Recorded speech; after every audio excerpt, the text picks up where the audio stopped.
Ապրիլի 28-ն է Երևան Դավիթ Բեկի փողոցում արդեն տևական ժամանակ է անվադողերը դարձել են պաշտպանիչ Վահան, իսկ պատճառը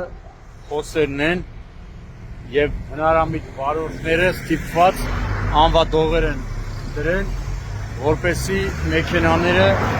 նամանավանդ գիշերային ժամերին, երբ բացակայում է արտաքին լուսավորությունը, չհայտնվեն փոսում։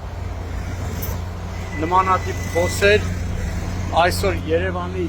բազմաթիվ հատվածներում կհանդիպես։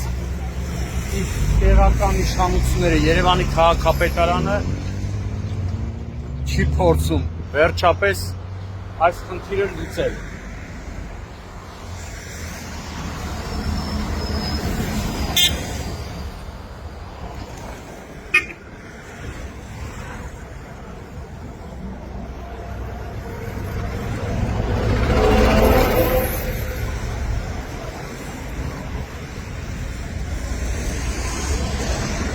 Նույնիսկ հարևանությամբ աշխատող